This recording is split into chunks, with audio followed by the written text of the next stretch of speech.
This is Andi Purewal for Boxing Social in association with Betfred. I'm joined by 4-weight world champion Mikey Garcia here in Frisco, Texas. Mikey, first and foremost, how are you? I'm good, thank you. I'm very excited, happy to be back, and I just can't wait for Saturday night.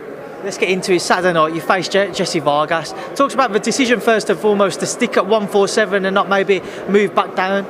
Well, I mean, I did look at other options at 140, but the names were not available for the time that we needed, and we looked at other options at 47.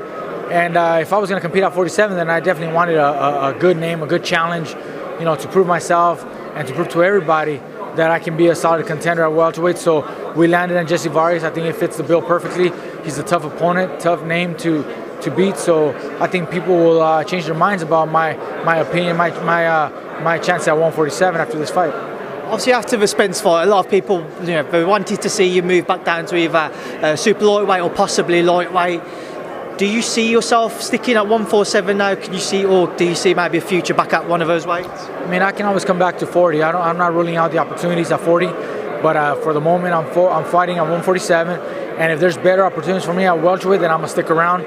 But if a better fight is available at 140, then I'm gonna come back to 140. I can make the weight without a problem, And 140 is a much natural fit for me, so 140 should be better. We just got to see who's available. Let's just talk about this fight first and foremost. So Jessie Vargas, another brilliant fight for yourself, a former world champion by his own right as well. What are your thoughts on it? How exactly are you seeing it play out between the pair of you on Saturday night? I think it's a great matchup. He's a tough fighter, always comes forward, always willing to trade. He makes fights exciting. And that's the kind of fight that I need. I need a challenge. I need an excitement, to push me. And a guy that will excite me enough is Jessie. So I think it's going to be a great matchup. I'm ready to do whatever it takes to win. If that takes 12 rounds, then I'm going to box for 12 rounds.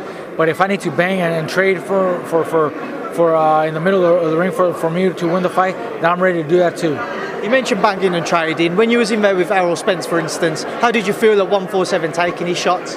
He wasn't as big as I expected. He wasn't as strong as I expected, but he's definitely very good fighter, tremendous fighter, great timing, great footwork, great skills. But physically, I just felt tired and slow early on, felt weak.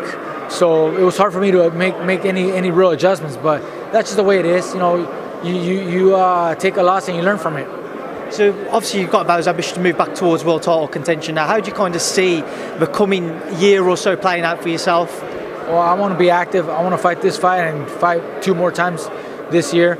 I want to be able to challenge for another world title this year, whether that may be at 140 pounds or 147. I want to become champion once again this year, and I think the right matchups are there for me to take. So I think I just need a good performance so that I can show everybody that I'm back and better and just as good as ever.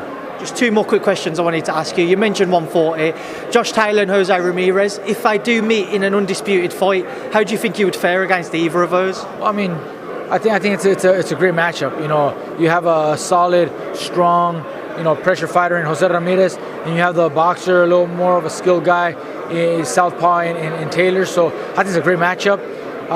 Definitely, rooting for my boy Jose Ramirez, my partner there in the gym with my brother.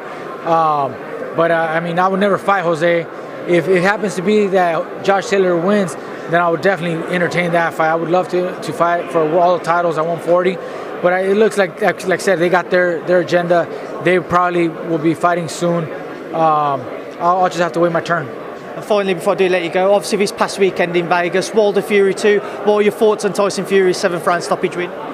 Very surprised. I didn't expect Fury to come in, that dominant. But all the credit to Fury. He came and did what he said he would do.